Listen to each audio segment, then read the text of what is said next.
Live. Everywhere. On netrootsradio.com.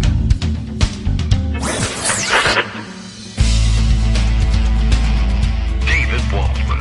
Kagro. In the morning. Now, here's David Waldman. Hey, good morning, everybody. How you doing? It is Monday, December 11th, 2023. Time for another show. Just a few weeks left to go in 2023. And so I thought a good way to start today would be totally disorganized and without anything ready to go. How about that? So just as an experiment, in case we've never tried that before. I think everything will be fine. But, well, we'll see how it goes. And, okay, the alarms are set. We're ready to go. We'll have our breaks on time. And from then on, well, who knows what's going to happen. But time for a new one. It is holiday season, of course. Let's see. When are we on here? Tonight would be the fifth night of candle lightings for Hanukkah. And, all right, still a ways to go before Christmas, which means my television is just going to be tuned to the Great American Christmas Channel for like another 2 weeks or so. And who knows how long that'll go on afterwards. I mean, it's been going on since like July anyway. Almost literally. I don't know if it's July, but I mean, I think, yes, summer months. That was the worst thing that ever happened to me. My whole life. Honestly. This is the worst day of my life. My kids used to say all the time, pretty much for everything. And, yeah, you know, I lament that whole development. And as a matter of fact, that's not just a complaint. It is topical. Amanda Marcotte has written on the subject, although I think she's focusing on the Hallmark channel, which blessedly, I guess, doesn't, I don't know, who knows what kind of television we have anymore. I don't know. And the TV, at least the main room TV, doesn't get the Hallmark channel. I think they moved to a different, I don't know what, cable system or what have you. And it's the one we don't have, or you have to subscribe to it in order to get it. And thank God we don't get it. But unfortunately, there's a free one called the Great American Christmas, which is horrific. But I don't know. I suppose those of you who just can't get enough of the season, there's a great way to get enough of the season now. You can get too much. And it has done something weird. I mean, I am tired of this already, and we haven't even gotten to Christmas. But anyway, that's not the main focus of things today. I don't know. Greg is piling up or setting loose the rafto stories coming quickly down the river here. I don't see anything so far about that. So we're in good shape there. Let's see. What other fun things have been happening? I don't know. My eyes have been elsewhere. But, well, we are ready to roll. I had a little bit of trouble getting the Mastodon social media, what is this, deck set up this morning. It just didn't, I mean, I don't think I've changed anything on this for 100 years or so. And, not really certain what changed, but then all of a sudden it fixed itself. So that's good. I was very technically skilled. Sitting around looking at things, fretting until they fix themselves is a huge skill of mine. It's worked on a number of occasions. All right, so let's see. Plenty to round up today. Bad weather in a large part of the southeastern United States. A big-ass tornadoes in Tennessee. So I don't know what to tell you about that. If you're listening from Tennessee, of course you know from your neighbors that this is because God is punishing you. I'm not certain why that is. I don't know what you've done wrong. I think you're all fine, very fine people on both sides. So we'll be talking about that as well. So I don't know. Best of luck and recovery there. It was a major storm. It made its way, I think, in this direction. There's snow on the ground for the first time in December in many, many years in Northern Virginia. It's been a while. It's not unheard of course. We're within that zone. It just doesn't usually happen. So I guess now people will be walking around singing and whistling White Christmas. And that might have been happening anyway because of Trump. So you never know. But it was a little bit of a surprise here. And still, I don't think the schools are closed. I don't know. Wade Byard, by the way, who usually calls to tell us if the schools are closed or delayed, I don't know what's up with him because we're off of the Loudoun County Public Schools call list, I think. because the kids have graduated. And there's somebody else's problem now. But Wade Byard, I think did I update you? You remember I told you he's the beloved voice of school closures here in Loudoun County and has been for a long time. And in Glenn Youngkin's weird Chris Rufo-driven crusade against Loudoun County, he ended up sicking his Attorney General, Jason Miyares, on him and charging him with all sorts of weird, arcane violations of law in order to strike back for parents. And anyway, I don't know whether it was I guess it's parents on the jury as well, because the kids don't get to serve on enough juries these days.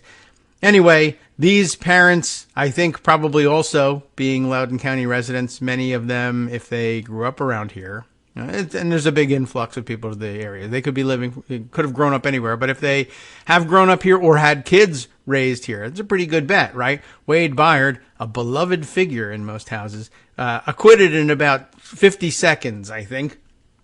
And just wanted to let you know about that. I don't know whether he went back to the job or not. I should look that up. I'm sure you're all very anxious to find out, but I just wanted to remind you that everything that Glenn Youngkin planned for building his political future based on attacking Loudoun County, one, it hasn't changed Loudoun County, and two, it has so far blessedly availed him nothing. That's the second use of blessedly today, and I really mean it. All right, so we kick things off with, I don't know what, there's a long list and a growing list coming from Greg here. Let's see, other things that have grabbed attention, and I should scroll back and see what's going on internet-wise, just so we don't miss anything. Oh, well, I'll press the hello button first, and we'll bring Greg Dworkin in for, and what a Hanukkah miracle it will be to bring him. Good morning, Greg. How are you? Good morning. What a miracle. So I only intended to speak for 20 minutes, and I wound up speaking for 8 days. These things do happen. You got to be careful. We've switched the lamps to solar to get off the oil, though. I just wanted to let you know about that. Oh, there's some lovely oil menorahs that are pre-20th century. Yes. Very, very beautiful. There's a big movement back to the oil, although it's... Where do you get the oil? Well, this is a Middle Eastern religion. I imagine it's lying around on the ground. I'm not sure that sperm whales were the source of the oil in the Negev. That may not. Yeah, that might have been different. I guess that. I don't know. Was that olive oil? What did that? Can you burn olive oil like that? We should get some olive oil and find out. There's a big movement back to that, though. These very nice looking, in many cases, glass lamps that instead of what are now the traditional. I guess for the past 50 years or so, we all have... Or alabaster. They look like carved ivory. Yeah, some of them are... But they're really beautiful. And then back to the oil and put a little special wick in there and use those instead of the candles that have become the tradition, like I said, over the past half century or so. Those weird multicolored candles that come 44 to a box, but 3 of them are broken. So you got to open another box and then wait until next year to use up the rest. And then you know how it is. That's code. You won't get it if it hasn't happened to you. You know. You won't get it. Yeah, that's basically it. Okay. So let's make sure that everybody knows all the rest of the stuff, story-wise, that you've collected. I mean, there's something I'm watching that I can't show because, this is not is it YouTube. X-rated? No, it's a really funny video that member of Congress Jared Moskowitz made. I don't know if you saw it over the weekend. I just sent it to you. X-rated, by the way. I'm 1,000 years old. X-rated. Yeah. Okay. Jared Moskowitz. Yeah. Happy Hanukkah, Jared. He did in memoriam for Congress. It's an idea. It's black and white, slow motion, you know the drill. And you see the faces and the people he's showing. I thought he meant the institution. With memorial music playing in the background. Yeah. Is George Santos. Okay. Right, sure. And then Anthony DeValder. And then Kevin McCarthy. Okay. Right? And then Patrick McHenry. The loss of the and then time. George Santos dressed up in drag. It's really very funny.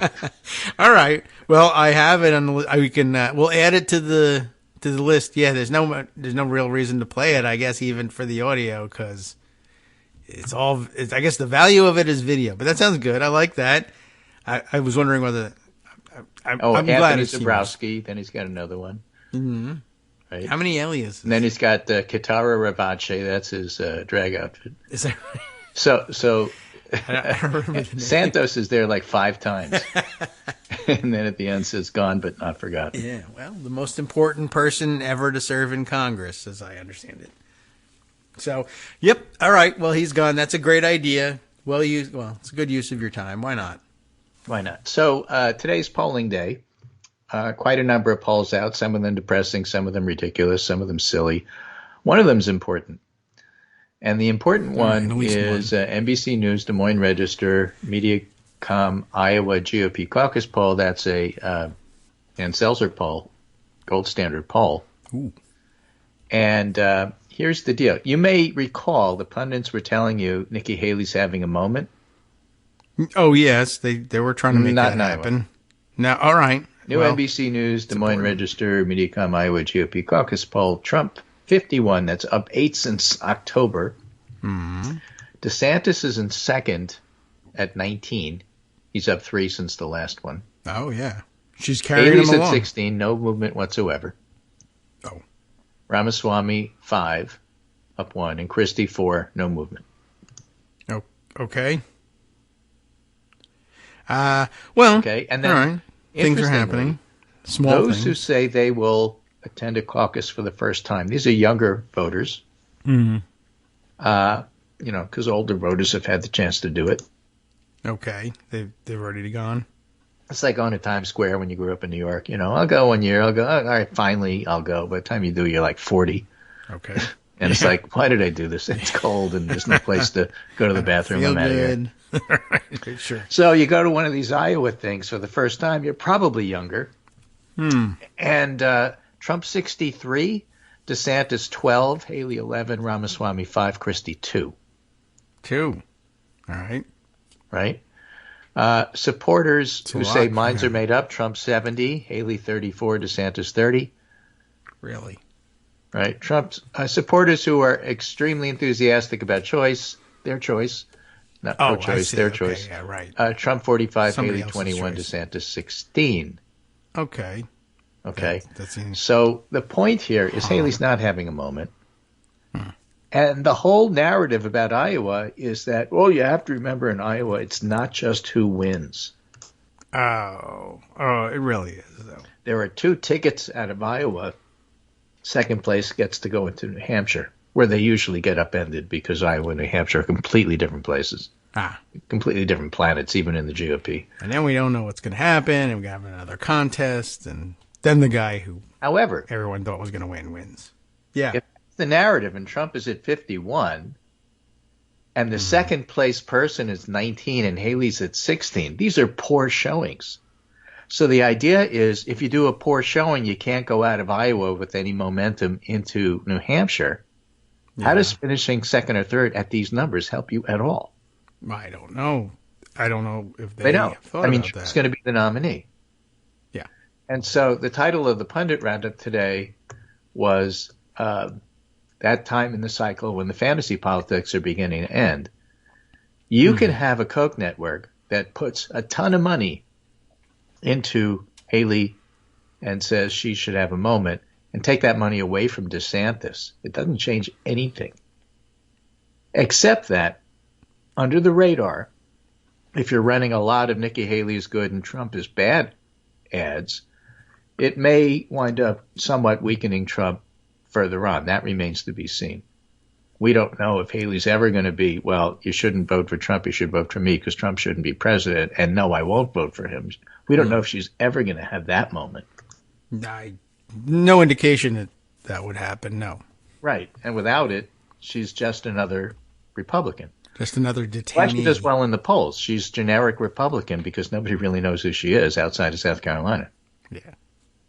And because she's got Koch money behind her, and because polling, not immediately, but looming out there after New Hampshire is South Carolina. Oh, right. Yes. And because she's from South Carolina, she probably lasts until then. But if she does badly in South Carolina, it's over for her. So probably Haley's the second one standing, even though she's the third one in Iowa. And so what happened to the whole Iowa narrative? It's just, it doesn't work this year. Iowa hasn't worked in a while.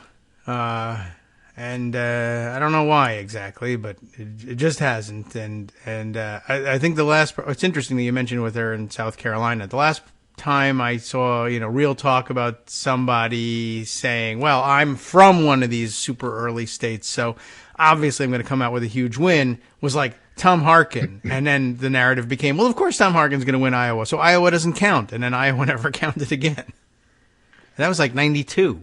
Yeah, well, I go back to the 50s, So, okay. It's like, we're running a favorite son. Yeah, that. What the heck is that? I don't know. I have to look that up. We haven't used that term You're not supposed to 30 say years. that, but yeah, right.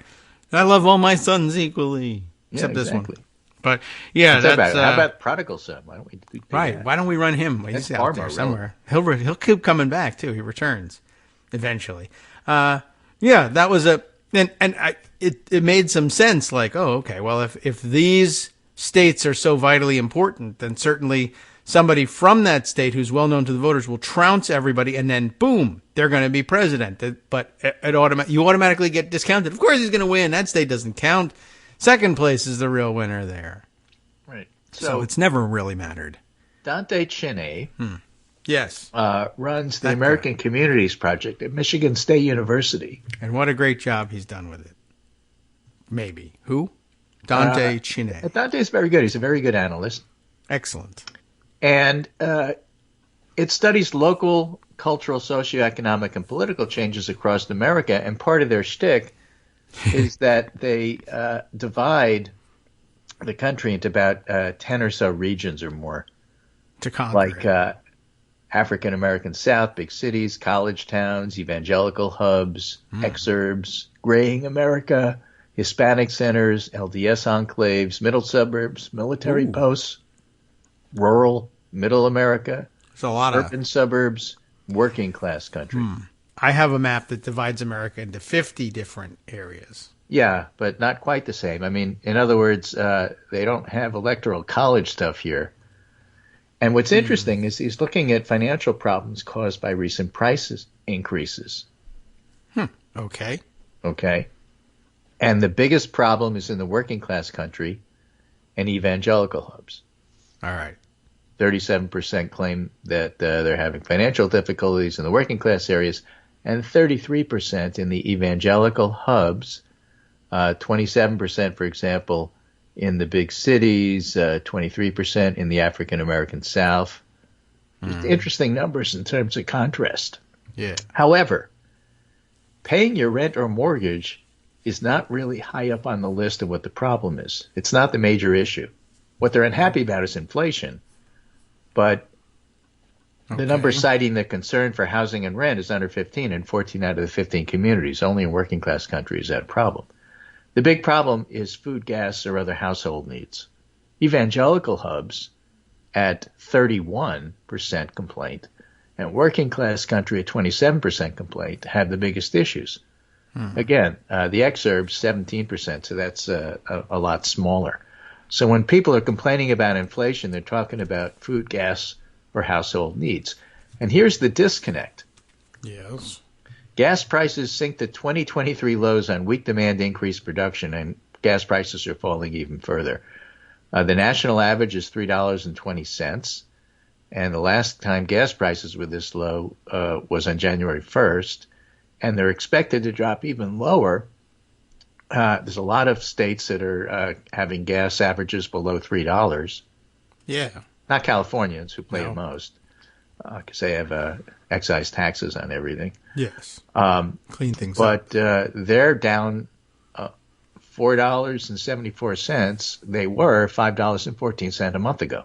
Were they? Wow. Okay, well, then that's good news. I mean, that's why when you always see these, look how expensive gas prices are, you go find the most expensive gas station in L.A. and you stand in front of that sign and say, look at these prices. That's not where they are take pictures. In New Jersey. No. Which often has some of the lowest prices in the tri-state area, New York, New Jersey, Connecticut. Yes, and someone to pump the gas for you. Yeah. So, I've never understood that at all. Occasionally clean the window, so. Sometimes, yeah, although sometimes that just happens at the stoplights. Sometimes that just makes it dirtier, but, yeah, they're there. Right. Okay. In any case, food prices are coming down. Gas prices are coming down. It's one of the reasons the economists look at this and say there's such a disconnect between the polls on what people say about the economy and the actual economy. And further, there's an enormous disconnect between what people say about the economy and what people are doing. All right. In other words, the economy's terrible. We're about to go into a recession. I think I'll expand my business and I will take an overseas trip this year for the first time in years. Okay. Good. That doesn't make sense. No? Oh. Well, if you think the economy is terrible, you don't expand your business, you don't hire, you don't start new businesses. These are all up. Well, so maybe they're all confused is not and matching crazy. What people are saying. You know how it is with CEOs. They're nuts. Yeah, but no. I mean, it's the small businesses. They're this rational is economic. Those are the rational. When you're in a small actors, business, I don't even think you get to be a CEO. Right, that's true. You get to be a small business owner. You're not making cyber trucks. You're running a hardware store so you can scotch tape your cyber truck back together again. Okay. And, to me, it looks to me like the same disconnect you see with how people say they're going to vote or how they say they would vote right now, and then how they actually vote when you have these special elections and elections about things like abortion rights. Okay. They say one thing, they do something else. What does it mean? It means right now there's a lot of sort of annoyed people, worried people, and a lot of non-activated Democrats, in particular the younger voters. And they're staying away from the polls. They're not answering them. Yeah. You have what's called a differential non-response, where you have more Republicans answering than Democrats. And so you get a Republican-oriented electorate in your poll, and then all of a sudden Biden's down by 10 in places like Michigan. Yeah. Well, that's where you're supposed to apply the secret sauce. Yeah. Well, so let's just say I'm skeptical. I can believe that. I thought that was true anyway, even if the polls are right. I think that, Biden is not in a great spot right now in the polls, but there's so much else to happen and so many things to occur. One of the big things I think that people forget is we just talked about Iowa. Iowa hasn't happened yet. Trump is not the nominee. From a traditional political point of view, if you see your opponent is, getting ready to be anointed as the nominee, elected as the nominee, win the primary, however you want to discuss Nominated. Yes. Okay. Okay. The question is, when do you start attacking him? Immediately. If you think that the person in second or third is stronger against you, you don't want to do that till he wins and punches. Right. Okay. So there is not a lot of anti-Trump Biden campaign stuff playing right now. Oh, Biden stuff. Okay. All right. Yeah. I was thinking it was primary opponents. Primary opponents need to do that like last month. Right. Okay. So, all right. So from Biden, the Democratic point of view, your campaign hasn't started and can't start until such time as Trump is clearly the nominee. Now, to me, Trump is clearly the nominee. You can start now. But all right. In theory, also, it's just good advertising. In political theory and tradition. Yeah. Which is out the window. Don't want to start attacking Trump until after Iowa. If you haven't started attacking him, then, you haven't made it clear the difference between it's me versus this guy. And that's what I mean about when I said in the title of the Pundit Roundup, that time in the cycle where the fantasy politics are beginning to end. Okay. The fantasy politics about somebody beating Trump in the primary is just about over.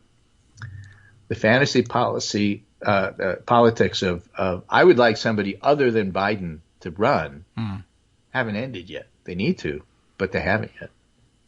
Okay. And until they do, you're not really going to get an accurate picture of what's going on with these polls. You're going to get protest votes, which is why RFK is getting 20%. Yeah, and they may not really be coming from Democrats at all, but Sure. What about the big Dean Phillips surge? He doesn't even make the radar. Damn. Cornel West does. Really? Yeah, he's coming in at 6, and RFK is coming in at 20 in places like Georgia and Michigan. And if Dean Phillips is in the poll, yeah, let's just say he hasn't passed the Cornel West threshold. Okay. Well, yeah, and he probably won't either. And he probably won't. And I'm not sure that a lot of these guys are actually going to be able to get on the ballot. And, that's a whole nother set of things. Yeah, the insurrection. So if you actually have gas prices coming down because, production around the world is dropping, not in the control of a president, but presidents are supposed to take credit for good news wherever it comes, just like they get blamed for bad news wherever it comes. Consumer sentiment is rising, despite their complaints in the poll. I mean, there's just so much going on that is disconnected and doesn't make sense. It's really unsorted. It's really not gelled. And so that's why, again, we say this all the time. Don't put too much stock in these polls this far ahead. Oh, you don't know who you're polling. You don't know who the electorate is going to be. They tell you Biden's not running away with it. They tell you that Trump's going to be the nominee. They tell you that Trump can win. They don't tell you who will win. Well, no. You're not supposed to do it that way. And, of course, if you do, then I guess you bring your crowd to the Capitol. Biden can't win, therefore we should replace him. That's not what the polls are telling you. No. All right. Well, when do we find out what they're telling us? How come they're not telling us now? About why don't you tell us before the election. Okay. It seems like a waste of time. That's when they start to get accurate.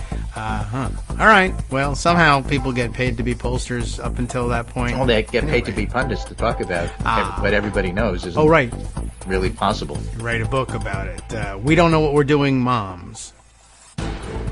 Hi, everybody. It's me, David Waldman. Yes, the same guy who interrupts you all the time. Interrupting you one more time just to tell you again, another reminder that your contributions are what keep this show on the air, and Patreon.com, Patreon.com, is still among the easiest ways to make the sustaining subscription donations that keep us afloat.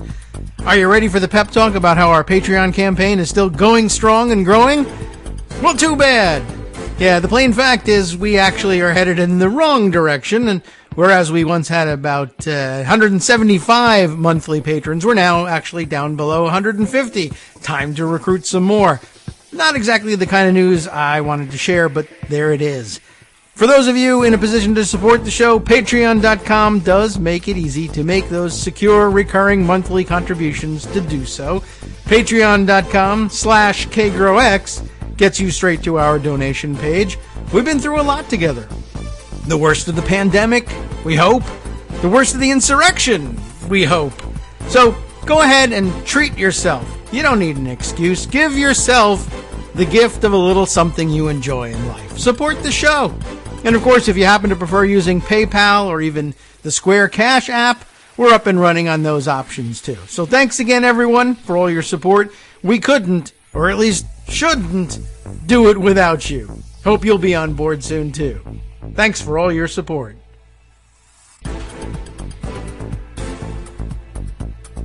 All right, welcome back now to the Kagro in the Morning Show here on Netroots Radio. Hey, almost time for Iowa caucuses.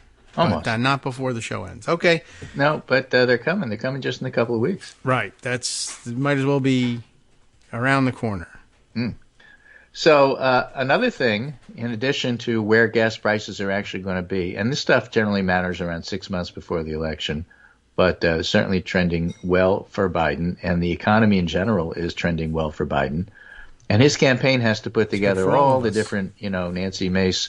I voted against this act, this Inflation Reduction Act, and Build Back Better, and all this other stuff. And, of course, they're building stuff in my district, so I'm taking credit for it. You got to put all those ads together. Again, one of the things that hasn't gelled. Another thing that hasn't gelled is the Republican drive to impeach Joe Biden based on no reason whatsoever other than that you impeach Trump and therefore we have to. Yes, remember, and so of much course, of what they do we're is not driven supposed by to do that. Yeah. So something has to gel in order to make this work? Somehow? Well, you have to formalize it. So they've decided they're going to formalize it.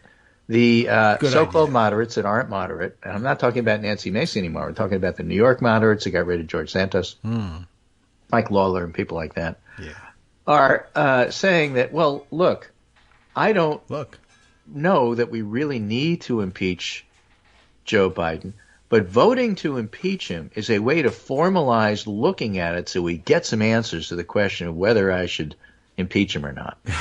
So I'll vote for it, even though that makes it inevitable. All right. And, of course, their opponents are going to have to say, you voted to impeach him. You empowered these jerks.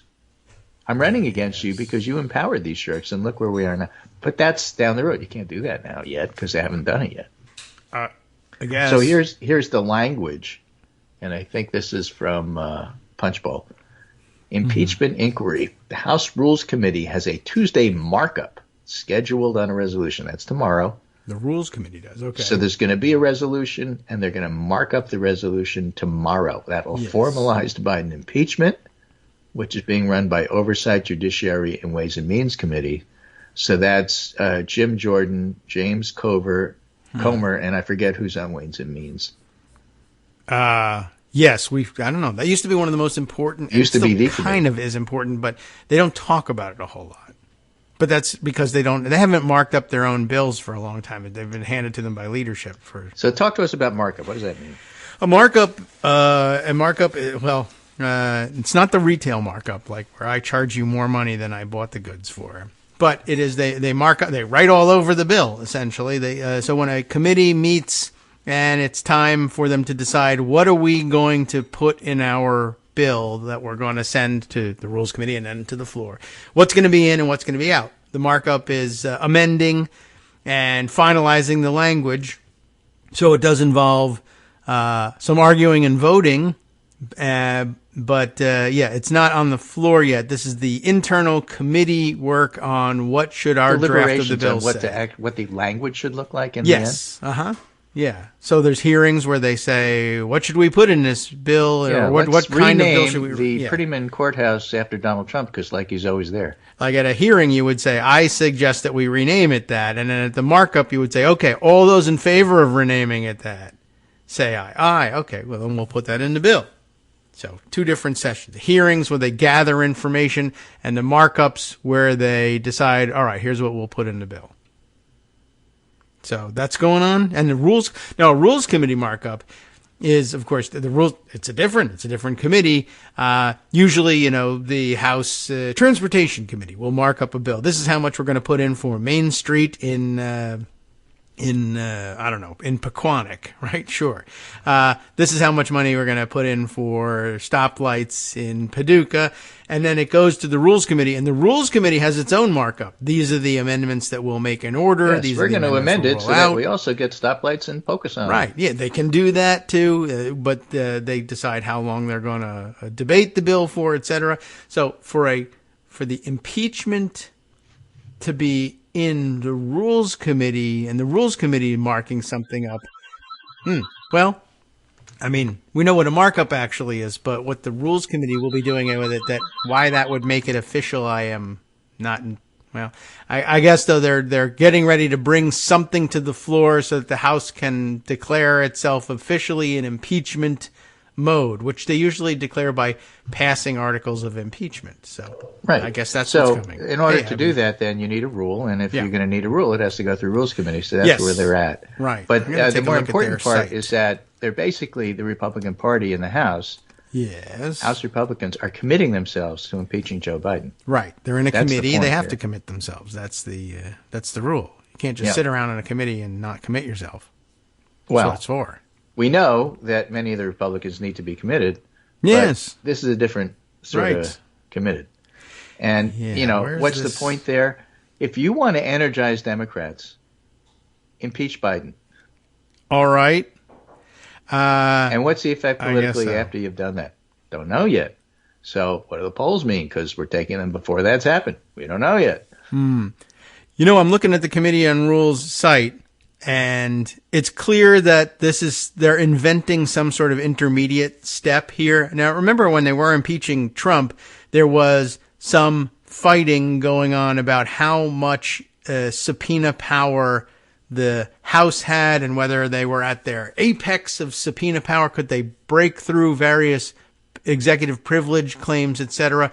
And it was argued they have less power to break through executive privilege claims if they're simply having an inquiry into whether or not they ought to impeach. But they were at the height of their powers. It made no real difference in the end. If they had voted to impeach, they had adopted articles of impeachment. And I guess it looks to me like they're still not ready to do that on the Republican side, but they want to invent some sort of intermediate step. The title of the markup, they'll usually tell you what they're marking up. And usually it's just, this is the name of the bill. This is a resolution directing certain committees to continue their ongoing investigations as part of their existing House of Representatives inquiry into whether sufficient grounds exist for the House of Representatives to exercise its constitutional power to impeach Joseph Biden, President of the United States of America, and for other purposes, which means they'll amend it for some other things. But this is... Yeah, like renaming the courthouse after Donald Trump. Yeah, and this also is nuts. Every courthouse in America needs to be renamed for Donald Trump because he could be in any of them at any given time. That's right. It's like a 3-card Monty with all the courthouses. But yeah, they're already investigating, but this is a directive to continue investigating. To be clear here, this is a fig leaf so that Mike Lawler and the other moderates can claim, I'm not really voting to impeach him. Yes. I'm voting to check into whether we should. But yeah, it's worse. I'm voting to continue checking into whether we should. We're already checking. Why are you voting yes if you don't need to? I don't know. And the answer is hum, because I was told to. This is going to be reported as progress, though it hasn't done anything. But we voted again. Yes, all right. You're right. Fig leaf is exactly it. It's not an impeachment, and it's not stop the impeachment. It's keep going about whether or not we need to impeach, I guess. And I mean, they were going to keep going. They didn't need further authorization. Their authorization didn't run out, nothing like that. My prediction is the House moderates, so-called moderates on the Republican side, the 18 that are in the Biden districts, can't really call them moderate. Their districts are moderate. Yeah, okay.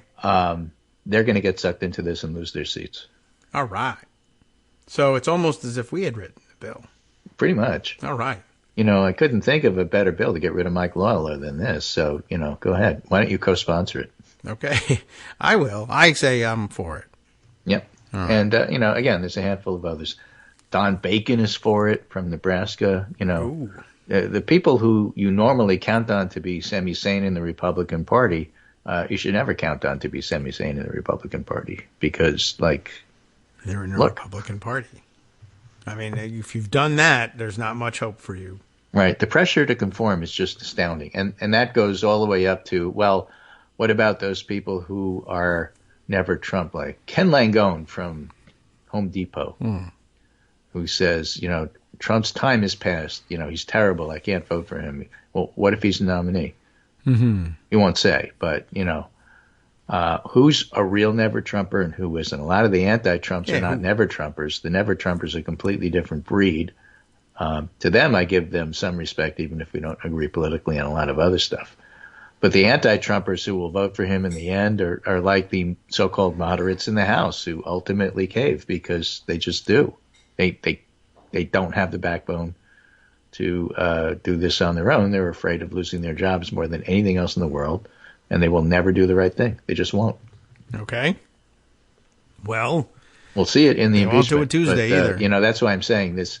It looks like you want to use it as a fig leaf. Well, they're not really impeaching him. Yeah, they are. Yeah, and your vote should be considered accordingly. Yeah, even though this is the 15th intermediate step where they say we definitely do want to do the things that are necessary in order to do the things.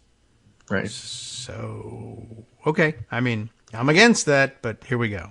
Now, the other play acting that the House is doing is trying to get Hunter Biden to testify. If the Rules Committee markup is Tuesday, I think Hunter Biden's showing up at, Oversight Committee? That's where they're... Or is it, it's not Ways and Means, it's not Judiciary, it's not Weaponization. It's hard to know. Whatever James Comer does. That's true. Yeah, he's the Oversight Committee. We don't know why. The game there is you don't want him to show up publicly. Okay, yeah. You want to be able to say, we called him and he wouldn't come. He's obviously guilty. Okay.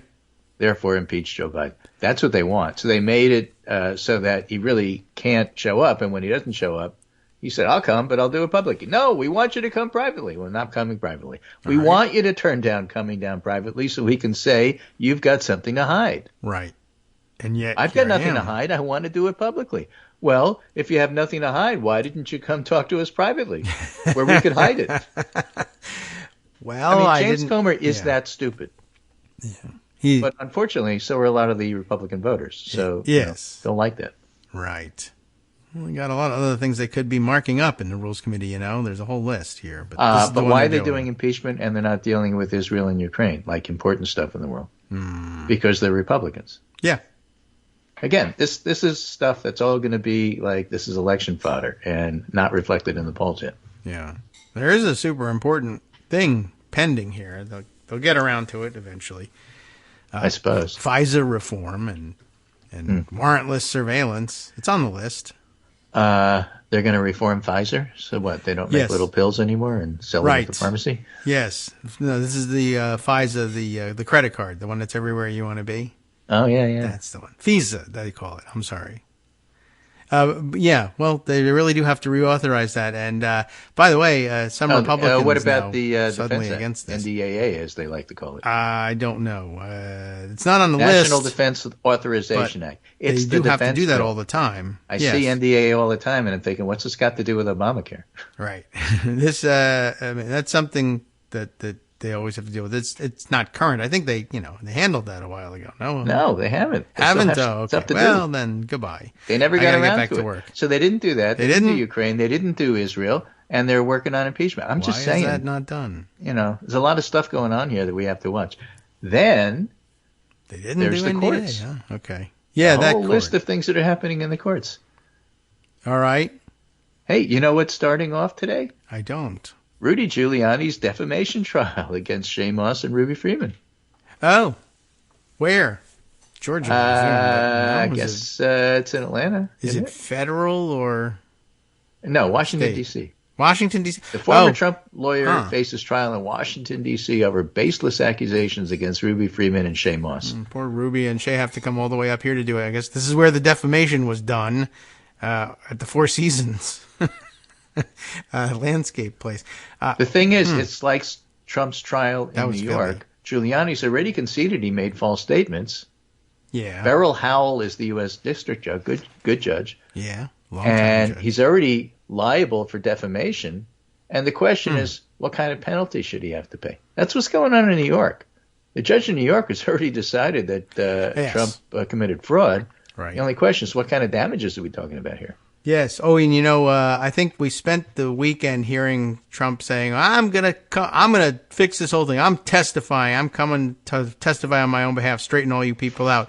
And over the weekend, we found out.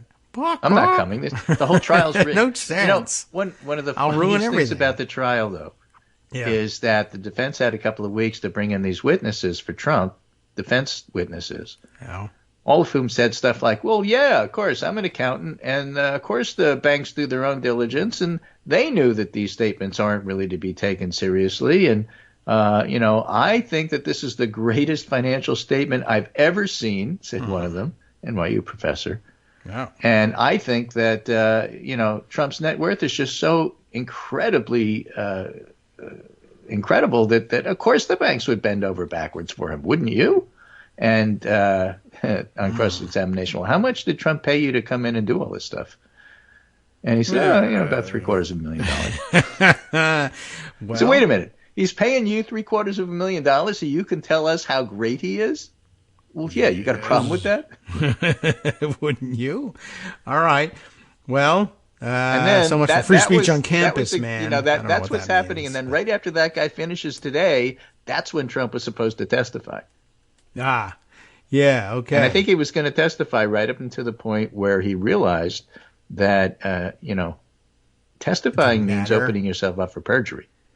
Yes, and to cross-examination, of course, and then they'll ask you questions, and you are Trump, so you'll lie in the answers, and then you have another trial. Donald Trump, never testify if you don't have to. Oh, no, not at all.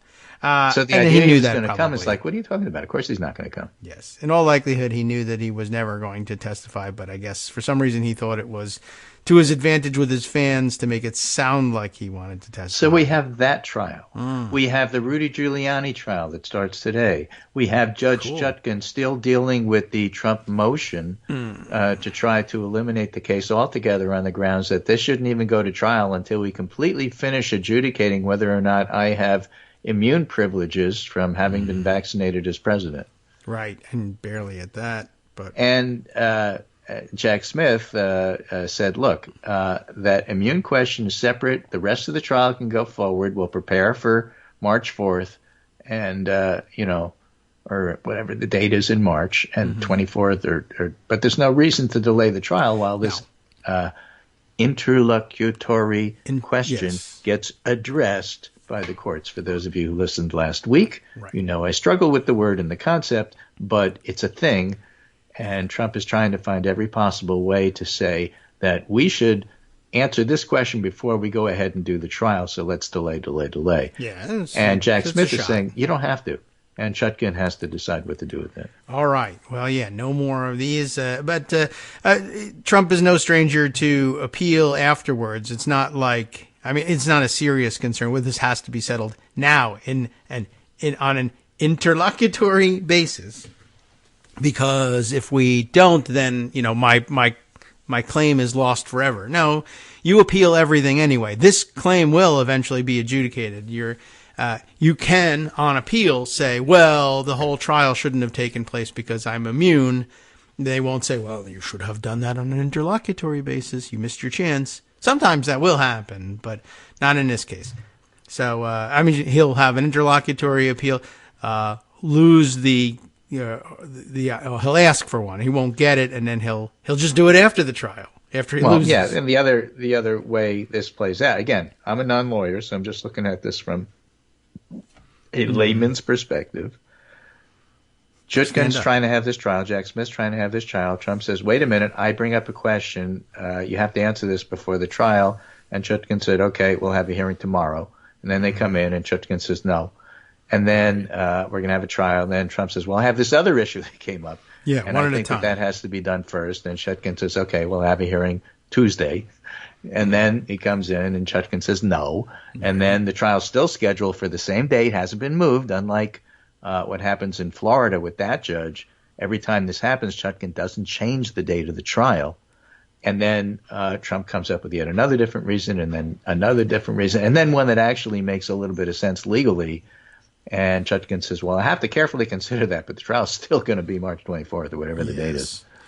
Yeah, and then eventually that's he'll come and say, I need to postpone trial because we haven't had a chance to prepare adequately because we've been doing interlocutory appeals every day since you set the trial schedule. And right. The date is on the syllabus, kid. Issues. And basically, I think what they're doing on the Trump side is trying to delay, and what they're doing on the Jack Smith side is trying to get this to ripen to the point where the appeals court can just answer the question in a timely manner so that it's not going to interfere with the trial. Okay. Well, that's happened with the gag order. Right. That, too, has been handled along the way. I don't know. He's going to run out of opportunities to delay because the trial date will come up, and the judge seems intent on going ahead with that. And right. We'll see whether it works or not. And again, the difference between D.C. and Florida is in D.C., the judge seems intent on sticking to the trial date, and in Florida, the judge, Cannon, seems intent on not sticking to the date. I don't want to do trials. They're boring, and I don't know how they work. So let's delay this until I can read something about how to do one. Right. She's not very experienced. This is a completely now for something completely different. Excellent. This is Senate stuff. Yee. And there's an interesting article in the Washington Post how Democratic and GOP Senate veterans stopped Tuberville's military holds. Okay. Military veterans from both parties spent months working to find a solution, frustrated over the blockade and its impact on military families. The Marine Corps Reserve colonel behind the scenes was trying to reach a solution with Coach, as they call him. Okay. Okay, and it was a 10-month-long saga. Boy, oh boy. All right. And it finally happened. Huzzah. And they got some sort of resolution. And if you think Middle East peace is difficult. I don't, but I mean, a lot of people if you think it's easy, look what it took to do this. I heard Jared Kushner. And if you think it's difficult, you're right. Yeah. Well, I don't know. It is difficult, but I do understand you get $2 billion at the end for trying. So it's worth a shot. So everybody, understood this wasn't going to work, and it was just a question of how you get there. So this is a whole story about how the pressures put to bear. But it's all behind the scenes. Nobody wants to actually come out and say, Tuberville, you're an idiot.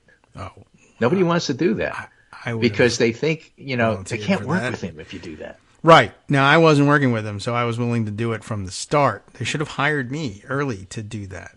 Right. But, these things, that's what it takes to work behind the scenes and try and get him to move or illustrate for him how eventually these are the way the other people are going to move against you and you're going to end up looking like an idiot. Don't you want to get out of the way now? No. All right. Well, 10 months later, now you look like an idiot. Right. Oh, here's another one to throw on the things haven't completely ripened in terms of how you're predicting the election's going to go. We have this abortion case in Texas. Oh, yeah. Oh, big weekend discussion. Sure. Texas abortion case blows up the abortion ban rationale, says Jennifer Rubin. Basically, what happened is Kate Cox was forced to seek relief because Texas' 6-week ban makes an exception only to save the life of the mother. Yeah, and we're going to need that. Well, at 20 weeks pregnant, her fetus has something called trisomy 18, which is a fatal, almost always fatal before birth or soon after. Yes. You can't exactly predict when the fetus will die, but the fetus is going to die. It's a non-viable fetus. Right. The family wanted to have the baby. The problem is the longer you wait, the more you put her at risk for losing her uterus and the ability to have children in the future. Yeah. No good. So doctors are clear on this. Continuing a non-viable pregnancy in this manner poses a risk to her health and future fertility. So she went to court. The things they want. Got an exception.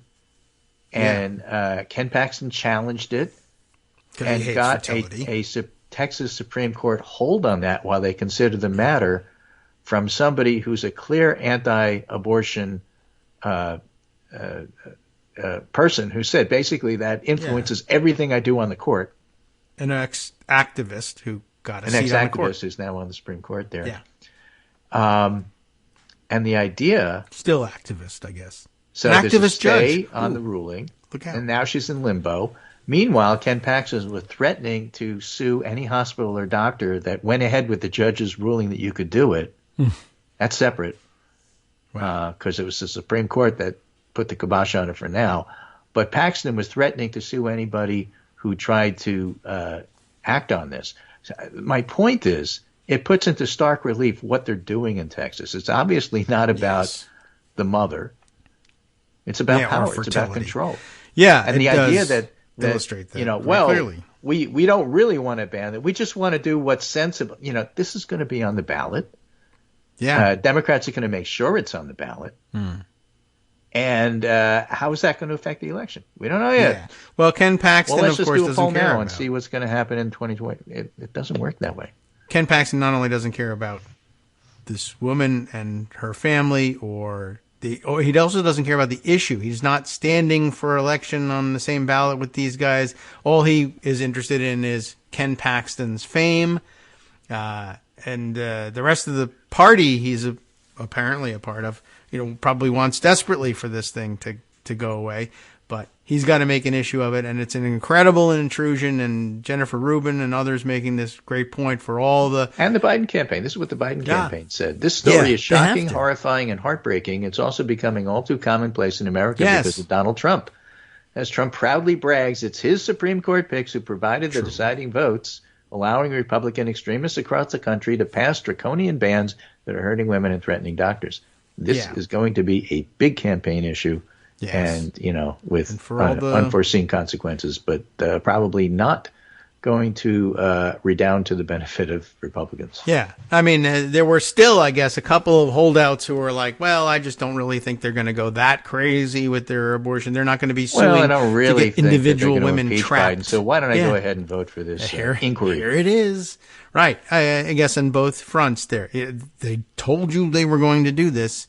And although in this case, very often there were some Republicans who said, oh, no, we're not going to do that. And everybody who knew them knew they are going to do it. That's the best part. And now we're they're doing it. Do this. How dare you say we're going to do this? Yeah. Well, look what's going on in Texas. Well, can we change the subject and talk about something else? I don't live in Texas. Yeah, right. Exactly. It's not me. So, well, lots of attention for it, and rightly so. And we'll have to sit and wait. And this woman, Kate Cox's life, essentially, and future of her family hangs in the balance. And Ken Paxton says, yeah, I can play around with this. This is fine, because, of course, we're so serious about life and fertility, unless, of course, I can become famous by ruining life and fertility, in which case I'll do that. So, great job.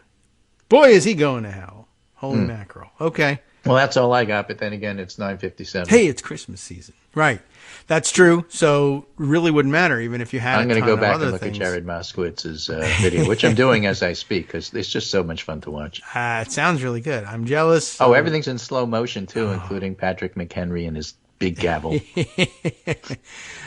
Walking out, right? All right. Well, too bad. We'll miss him. And we'll share this link with you. I don't think I have time to review it in the 1 minute break. Probably not even really in the. Well, it's actually 1 minute. It's exactly. Okay, 1 minute. So I do have the time, but then I will be unprepared when we come back, which is really par for the course. So what's the difference? I might as well enjoy the video. All right, I will do that, and we'll wait to speak with you again until Wednesday. We'll wait for various things to happen. Who knows? Yeah, and if it doesn't happen by tomorrow, we got another day to wait. And no rush, everybody. Go make news, but take your time about it. Great. All right, thanks, Greg. I know what I'm going to do during the next minute. Maybe I can play it on another computer while the music rolls, but okay. It sounds exciting, and but it's not even. This is like a spoof of what they do in the Oscars thing, essentially. Is that it, the idea? That's the idea. Okay, and it's not even Oscar season, I don't think. But what is that, April? I never know. All right, well, it'll sneak up on me, and then we'll run the same joke again. It'll be fantastic. Get twice the mileage out of it. And see you on Wednesday.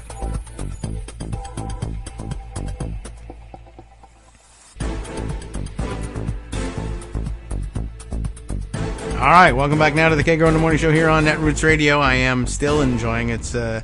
It is a 1 minute roll, I think, but all right, we got it in just in time. So I've seen the in memoriam thing, and it's everything promised.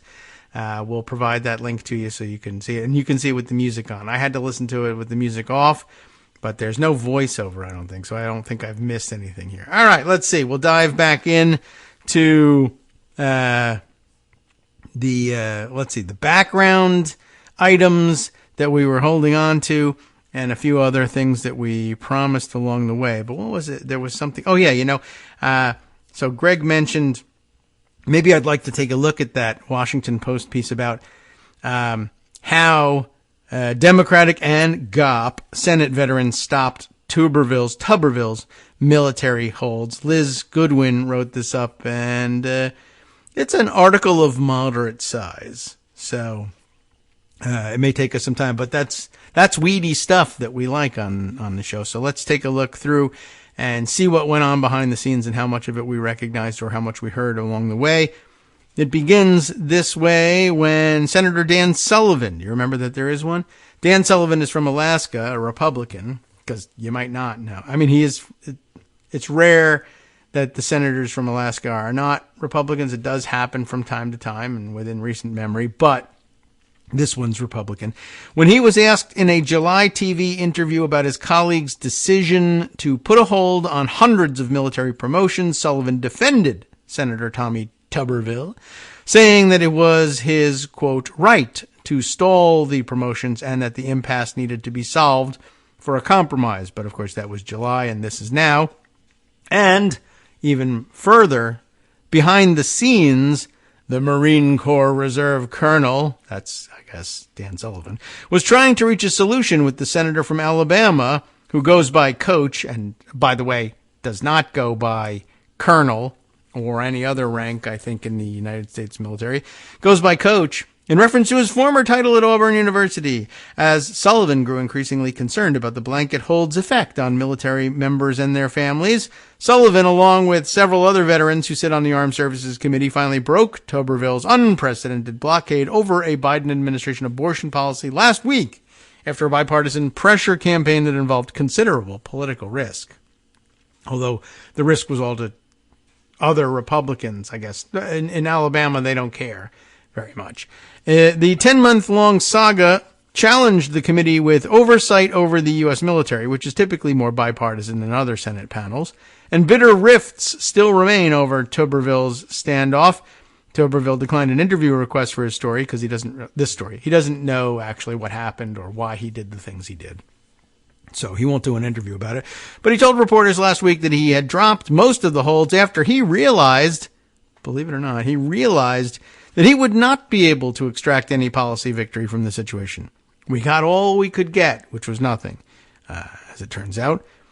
Tuberville believes he did the conference, the Republican conference in the Senate, a, quote, favor, and acted like a team player by dropping his holds and allowing Republicans to skip a tough vote, according to a Senate aide who, like others, spoke on the condition of anonymity to disclose private deliberations. And the former football coach's blockade didn't seem to damage him significantly back home in ruby red Alabama, where criticism from President Biden and Democrats is not exactly a liability.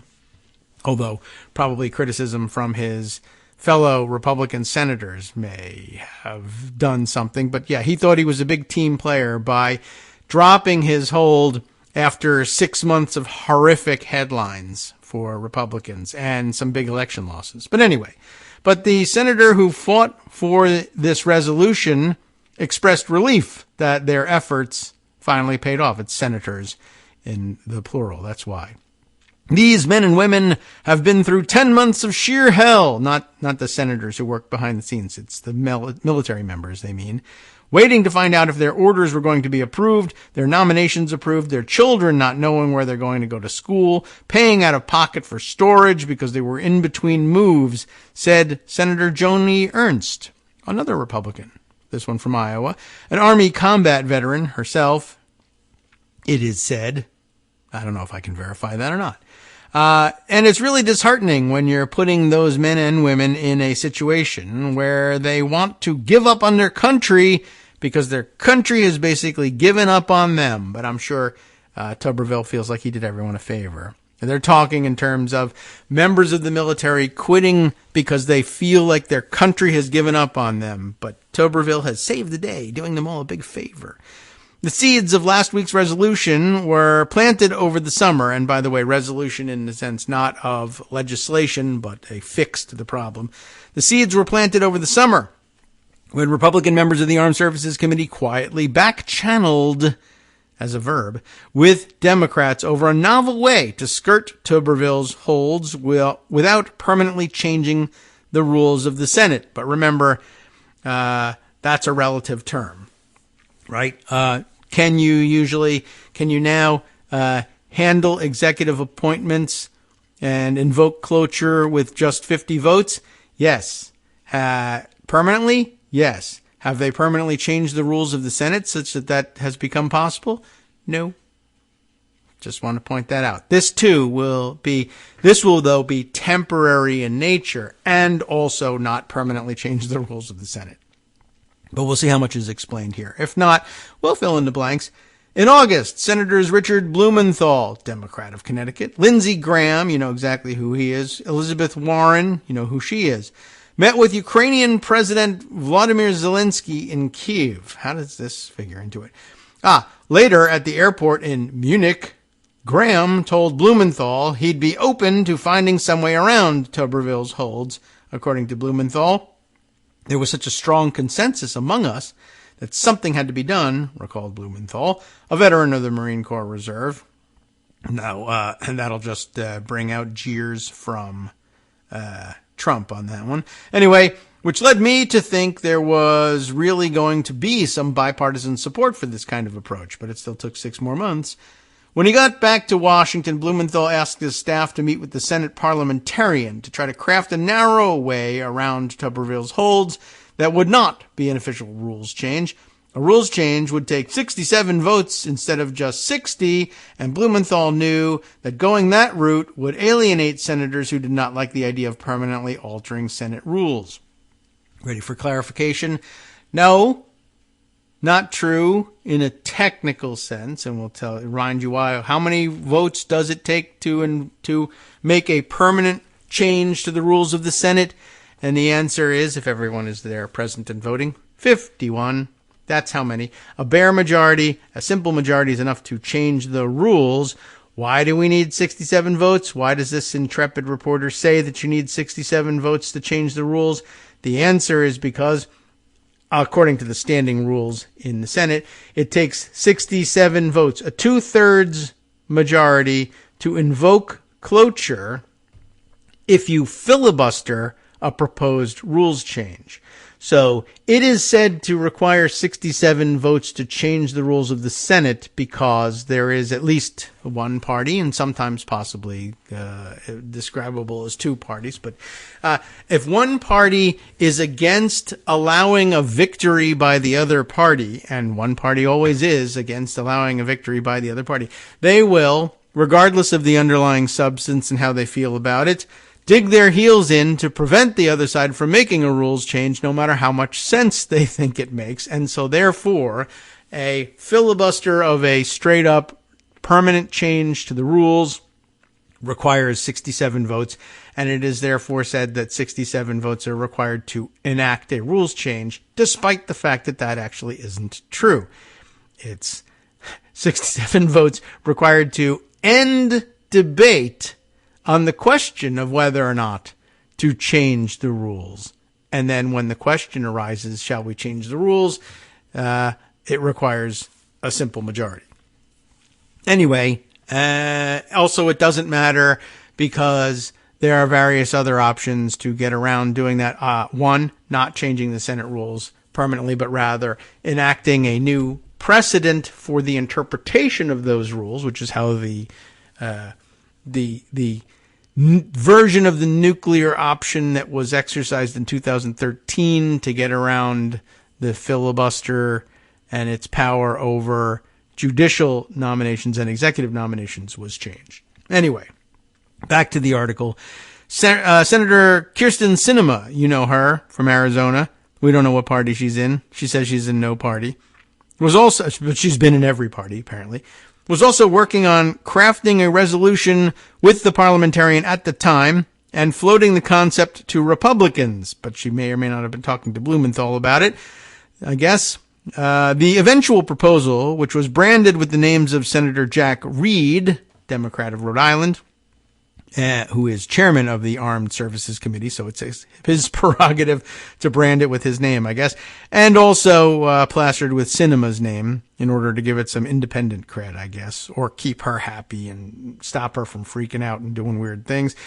Anyway, it gave Republicans on the committee the leverage they needed to pressure Tuberville to back down. See, this Reed-Sinema thing is moving. You're going to be handed the L here, so you might as well just give up now. What I've been saying is this is likely coming, but let's resolve this ourselves so that we don't have to vote on that, said Sullivan, who added that he was not involved in crafting the resolution. Pressure was also coming from the Biden administration. The secretaries of the Navy, Air Force, and Army blasted the holds in an op-ed in September, writing that Tuberville was damaging U.S. national security and putting financial stress on military families who in some cases needed to maintain new residences as they awaited their promotions. That sucks. They don't get paid as much as members of Congress who have to maintain 2 residences, but a good point. Like, you know how hard it is to maintain 2 residences, right? You do it. Well, imagine doing it with less income and having to do it under military orders at that. Sullivan encouraged Tuberville to introduce a petition that would essentially force Senate Majority Leader Charles E. Schumer, Chuck E. Schumer, not Chuck E. Cheese, but Chuck E. Schumer, of New York to vote on a few high-ranking pending military nominations. Schumer had made clear that he believed Republicans must resolve the holds and refuse to move the pending military nominations one by one on the Senate floor. That would have taken forever. He argued that doing so would eat up months of floor time and would set a precedent that would allow a senator to effectively shut down legislative business over non-political nominees.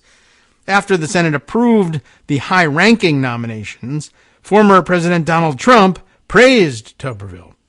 "Big win for Tommy," Trump wrote in a social media post in September, adding fuel to the senator's blockade. But then, on October 7th, you know what happened.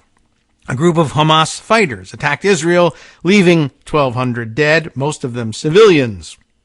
When we saw the invasion of Israel, it really, really drove home with us that the world is imploding right now, and we need this leadership in place to keep Americans and our own homeland safe, said Ernst. It's a bit of a leap, but I get you. Who called the moment a turning point for her. All right. Sullivan, who is set to retire from the Marine Corps Reserve next month after 30 years of service, was fielding texts and calls from talented officers who had hit their limit as their families were in limbo for months about whether they were moving. At the end of the year, the hundreds of nominations would go back to committee all over again if they had not been approved, providing a do-or-die deadline for Sullivan. Right, like with most executive appointments, if they're not acted on by the end of the session of Congress in which they are first handed over to the Senate, then they're returned to the White House without action. And if they want to be renominated, they can be, but you have to start the process all over again. So, yeah, that does provide a good hard deadline, although, again, you can be renominated. It's not like that's the end of the road, but symbolically it feels like it. In late October, while on a congressional visit to the Middle East, Sullivan spoke to a one-star Air Force general who was livid over the holds. This one star was talking to me saying, I'm attributing to the lividity to Sullivan, and it's really the general. I thought the general was going to be yelling. But no, this one star was talking to me saying, Senator, here we are, Senator. We're now taking fire. We're in combat again, and we're going to be deployed over the holidays, Sullivan recalled. And you guys are punishing us. You're going to be deployed? All right, well, whoops. I guess we didn't mean to say that. Gulp. Anyway, if they have to see the prospect of starting over again come January, I think you can see dozens leave the military altogether, Sullivan said. We're going to look back on this thinking, what an enormous strategic mistake. The Gops senators had tried for months to find a solution that would work for Tuberville, suggesting that he narrow his holds to political appointees who were involved in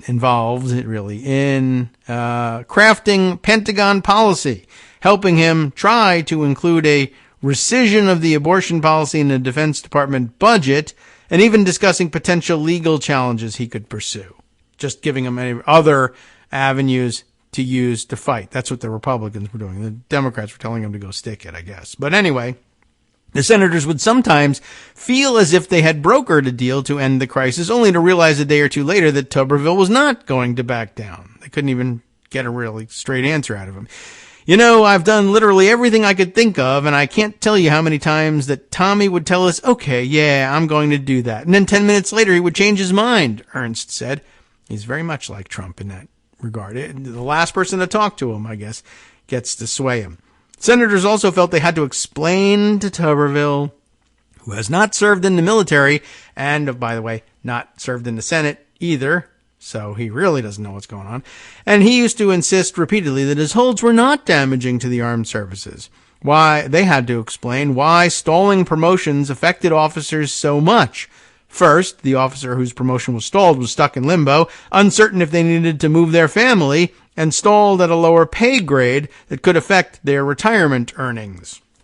That's a pretty important point, too. But the moving thing, in case that's not immediately obvious to you, I think in the back of your mind, even if you're not intimately familiar with things in the military, and I am not, but offhand, military families move all the time. And the reason they move all the time is you get, say, if you're an officer in particular, you get promoted, you get usually handed a new command. And they say, moving you from major to lieutenant colonel makes you eligible for a larger command. But we're not going to fire the lieutenant colonel that's at your base and just give you that job because he hasn't been promoted to full colonel yet and he hasn't done anything wrong. He's going to continue with his mission. We need to find you a proper lieutenant colonel's command, and that could be anywhere. So you get transferred to where there's an opening because that person got moved up. And then, then you have to relocate. So, but, it's not always obvious to everybody. Why is the relocation involved in the promotion? Can't you just be a captain instead of a lieutenant and stay where you are? Sometimes, yes, but usually no. This is the way they shuffle people around. And then, of course, the 10 months, which is almost a full year, that you remain at the lower pay grade, the computer doesn't care. The computer doesn't care why you didn't move up for a year. It just computes what your salary was and how much you'll get to save for retirement as a result, and you lose a year of higher pay grade and more retirement money later on. Second, the officer who that person was meant to replace was in some cases unable to retire, forcing him or her to put off long-planned moves or vacations. So even if you're meaning to exit the military, right? My relief isn't here yet. I can't retire. The person who was supposed to move across the country or around the world to take over after I leave hasn't been confirmed. Senator Mark Kelly, you know who he is, Democrat of Arizona, a Navy combat veteran, tried to explain this to Tuberville in multiple meetings. But of course, Coach don't understand. Anyway, he listened, but you get into issues when somebody believes they understand the military. That's really kind of dangerous when they don't, Kelly said. That's where you really run into trouble. Tuberville also angered some of the Armed Services Committee's veterans when he insisted there was, quote, nobody more military, unquote, than him in TV appearances and even in one of the committee's hearings. I mean, he just stole that right off of Trump. Like, I'm going to be so good at the military, your head's going to spin, right? He didn't say he was military, but why not just keep lying? Tuberville get on TV and say, but sir, don't you realize what you're doing to the military? Well, sure I do. Nobody's more military than me. You mean everybody who's ever spent even a day in the military is actually more military than you? Right, exactly. That's what I mean. Kelly, a generally unruffled and low-key presence, snapped at Tuberville in one hearing, saying he couldn't understand how the senator kept insisting he was the authority on the military in front of his veteran colleagues. It's very annoying, Kelly said. I'd have to agree. I'm sure it is. The frustration eventually spilled out in a remarkable 4-hour confrontation on the Senate floor in early November, featuring Sullivan, Ernst, Graham, and Senator Todd C. Young, a Republican of Indiana, because no one knows, another veteran, as it happens. No matter whether you believe it or not, Senator Tuberville, this is doing great damage to our military, said Graham, an Air Force veteran, sort of, kind of. I don't say that lightly. I've been trying to work with you for 9 months. Folks, if this keeps going, people are going to leave. And I don't understand how they can't explain that to him in football terms. So maybe that was, no one wanted to, but it's crying out for that. He thinks of everything in football terms, but he understands, like, when an assistant coach is is fielding offers to become a head coach somewhere else across the country, right? They can't just leave until that contract is signed, sealed, and delivered. And he would understand that. He might understand nothing. He's not a smart guy, Tuberville. The senators read biographies of stalled officers compiled by Sullivan's office and put them up for promotion one by one as Tuberville continued to object. They also used the opportunity to push back on characterizations of the officers made by Tuberville or his allies. The idea that some of these officers are supposedly woke or are desk jockeys is ridiculous, Sullivan said. Tuberville felt blindsided by the move, according to the Senate aide. Well, they tried to warn him for several months, but he kept forgetting that they had warned him. Shortly after the confrontation, Politico reported that Tuberville's spokesman emailed anti-abortion groups in late October, saying he hoped they would, quote, make clear that Republicans who voted to get around the holds could face primary challenges. He's trying to, flex the the power of the party organization against his fellow party and members and fellow senators who have, actual cred from several years of service in the Senate and elected office well before the Senate. Last week he was a football coach. This week he's giving you orders. Well, all right. Tuberville said the email was a no-no and distanced himself from the sentiment. Oh, but the fracas only poured salt in the wound. So he denied even doing it. I have some words and they're not polite, so I'm not going to say them, Ernst said at the time. Both Sullivan and Ernst have faced blowback from conservatives in their state for their role in ending the standoff. The Heritage Foundation, remember them? They're still around, becoming more increasingly authoritarian in their bent every day. A conservative think tank, to say what they used to be. Now they're an authoritarian think tank. Yeah. A TikTok think tank. They backed Tuberville in op-eds and statements, with one of its top officials urging anti-abortion conservatives to, quote, pay close attention, unquote, to which Republicans supported him. What a disaster. Good. Anyway, I knew that I would be hit by outside organizations, so I went in with eyes wide open, but it was the right thing to do, Ernst said. I'm a combat veteran. I can take it. Oh, boy.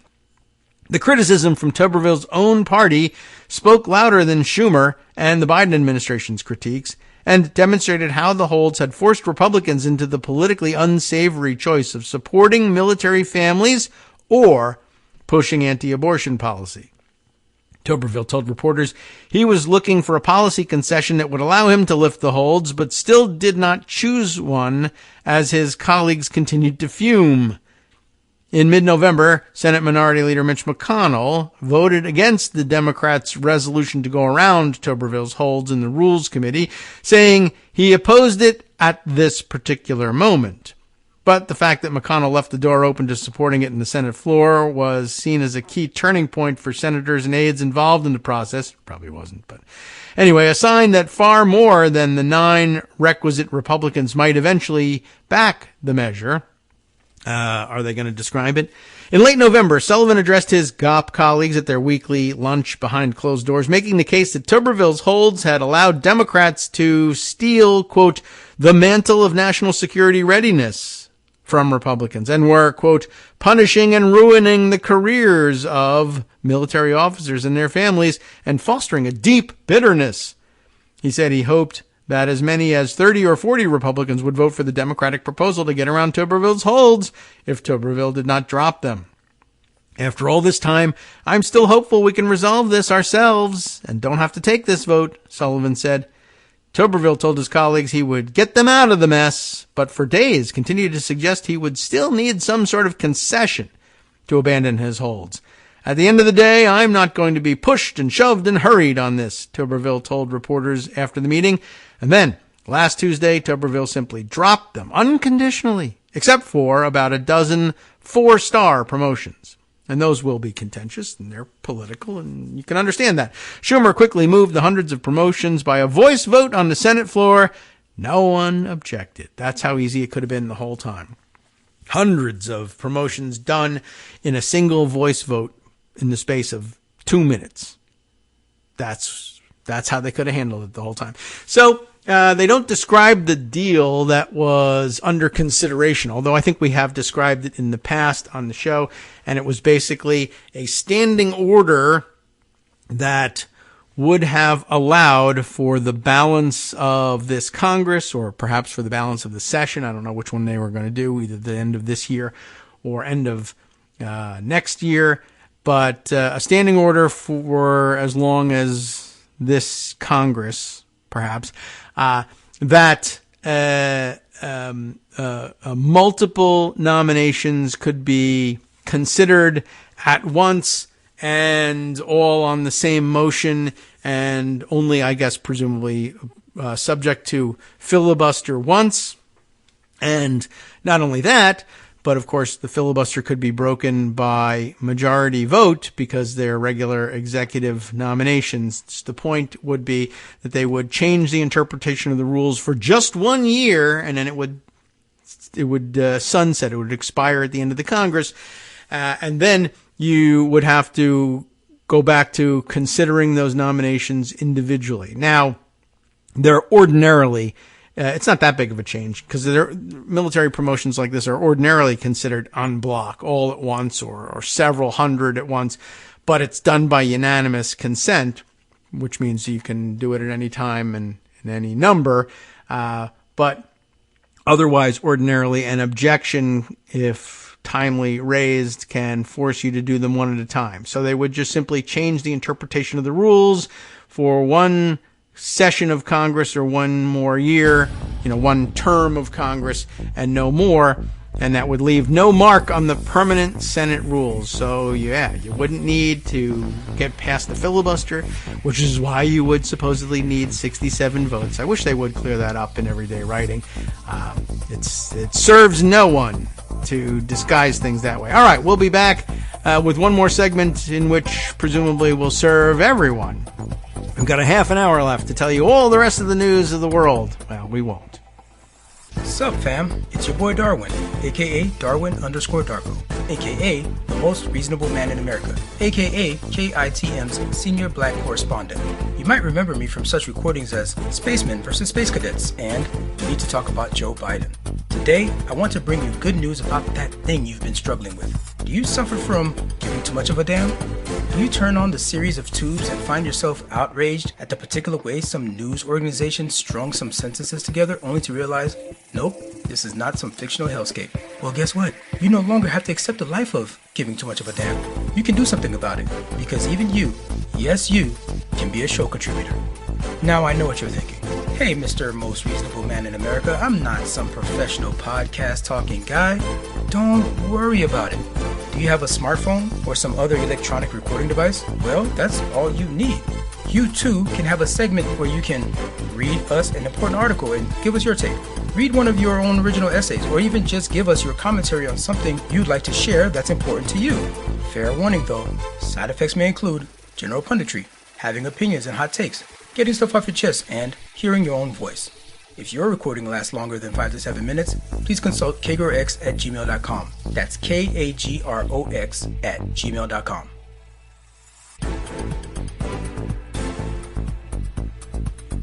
All right, welcome back now to the Kagro in the Morning Show here on Netroots Radio. So let's see, what do we do with our last half hour? Well, for one thing, we can deliver on the earlier promise of a Amanda Marquette commentary.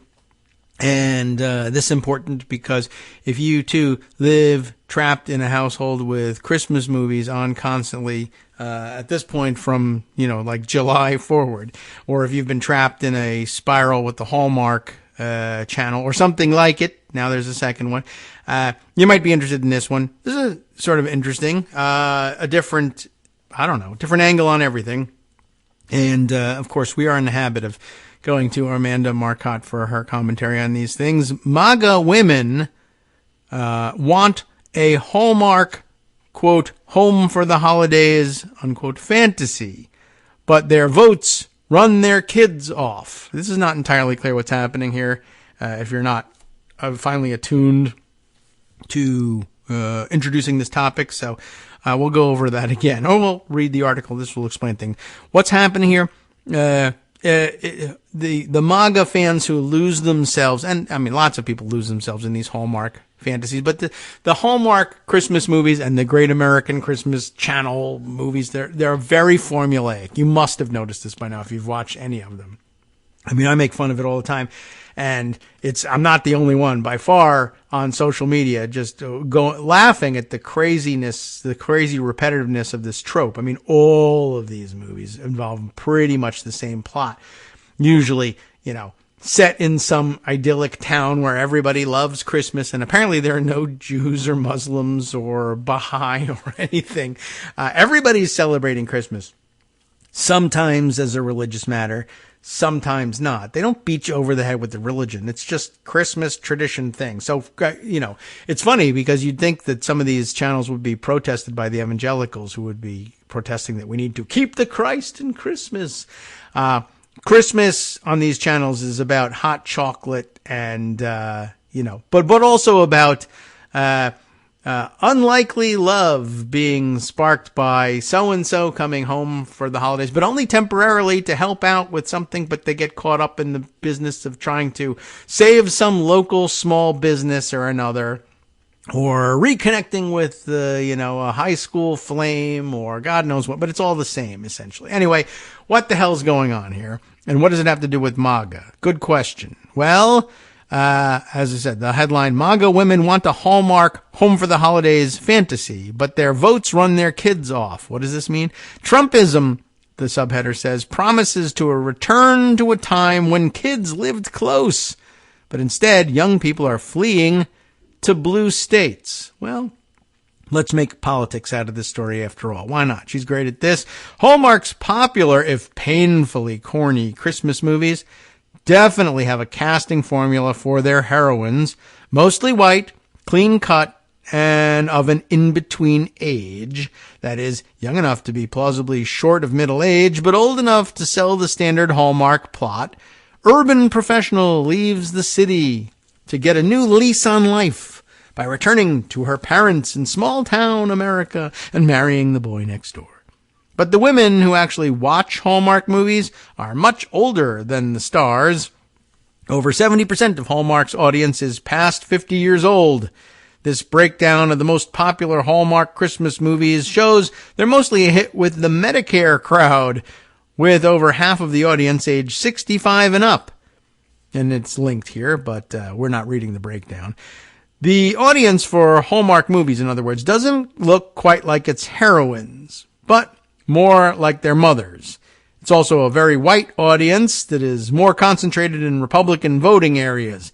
As Amanda Festa at Samba TV writes, Hallmark's conservative beginnings have been slow to change, and this is certainly reflected in the channel's holiday viewership.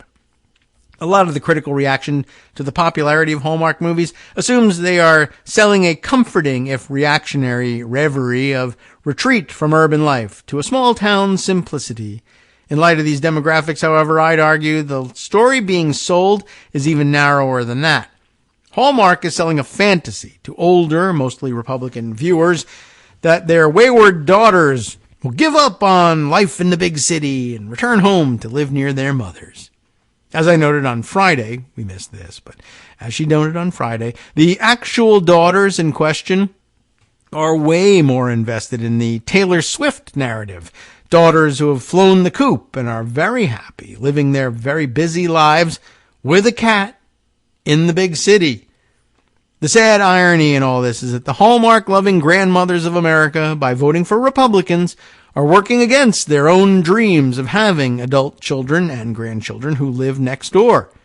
As Timothy Noah, who wrote recently in a cover article for the New Republic, the increasingly authoritarian policies passed by Republican leaders are leading to what he deems the red state brain drain, an outmigration of young professionals from GOP-controlled states to the more welcoming pastures of blue state America. There are many reasons that the under 50 set are taking their college degrees and robust contributions to the tax base out of red states into blue ones. The biggest concerns are for their own school-aged children. They want their kids to go to schools without book bans, to have access to reproductive health care, to be safe from violence, and should they identify as LGBTQ, as many Gen Z do, that they will be affirmed instead of bullied.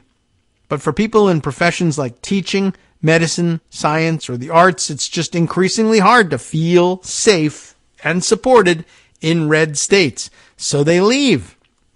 I mean, we should really repeat that, right? Because often the myth is, well, the red states, small town America, that's where you're safe. Big city America, blue America, that's where you're in danger. Not if you ask Gen Z. Not if you ask the Gen Z, the parents of Gen Z, right? Where's the safety? Blue states. Noah's focus, Tim knows that is, on how the brain drain is impacting life in red states, which are seeing massive shortages in teachers, doctors, and other necessary educated professionals. And much as Republicans may scorn Joe and Jane College, they need them to deliver their babies, to teach their children, to pay taxes, he writes. But if the popularity of Hallmark movies is any indication, there's another loss a lot of Republicans have brought upon themselves by relentlessly electing authoritarian leaders, their loss of their own children's presence. The first couple that Noah profiles, Kate Arnold and her wife, Carolyn Flint, are a good example. The two were both doctors serving in Oklahoma, which is in desperate need of more medical professionals.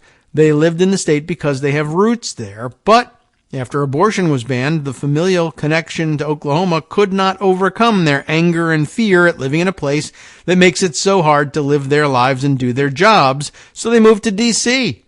They easily named 4 other friends who had left Oklahoma for similar reasons recently.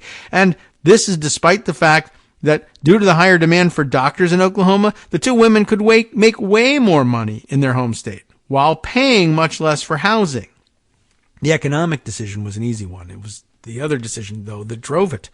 There's a lot of angst in red state America over the loss of young people in general, but especially with those MAGA voters whose adult children have moved to far-flung places.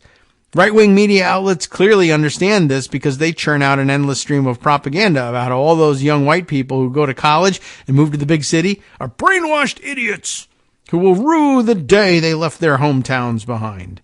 Fox News is an endless drumbeat of stories falsely painting American cities as hellscapes, where residents have to hopscotch over sleeping junkies in between enduring armed robberies at the hands of Black Lives Matter protesters.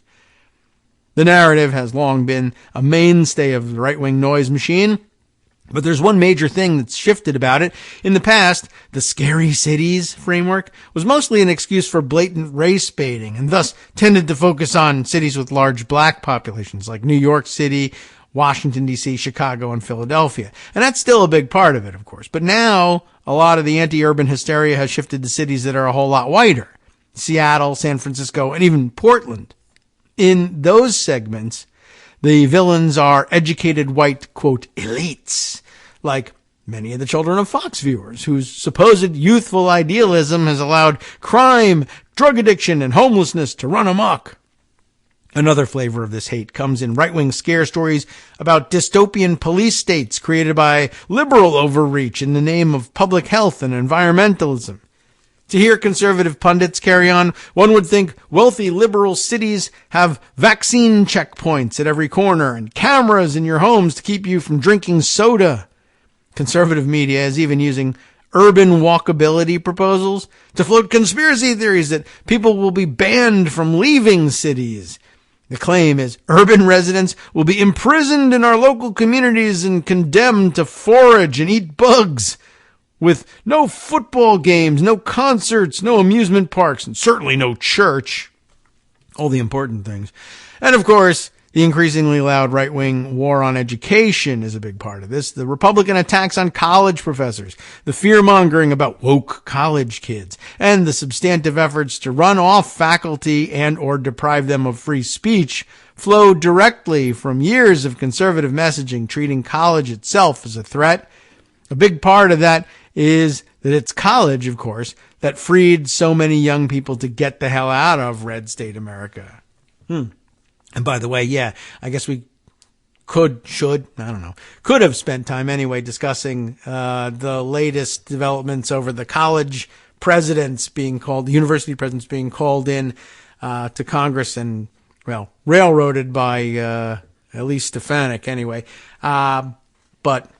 Well, we haven't had a chance to address that yet, but probably coming up soon at some point. But I just wanted to sort of mention it in the terms of like, yeah, we got to do something because they're killing free speech in America with these restricted, snowflake zones and college campuses. And then all of a sudden, within the space of like 2 hours, at some point last week, the whole narrative flipped, and the new conservative screeching is there's too much free speech on campus. We've sacrificed everything on the altar of free speech, and now look what happened, and they won't even denounce something, blah, blah, blah, Palestine, yada. I don't even, I do know, but it doesn't even matter. It's just last week, at the beginning of last week, the problem was the liberals killing free speech on college campuses. And we got to have Barry Weiss has got to start a whole new college because of this for some reason. And DeSantis has to something and blah, blah, blah, and who even knows. But by the end of the week, the problem was these liberals and their free speech ideals. We got to stop this. Like, okay. Nobody died. I mean, necks would break from this. This whiplash. But whatever. I guess it's all possible now somehow. Anyway, back to what Amanda was saying about MAGA moms and Hallmark movies.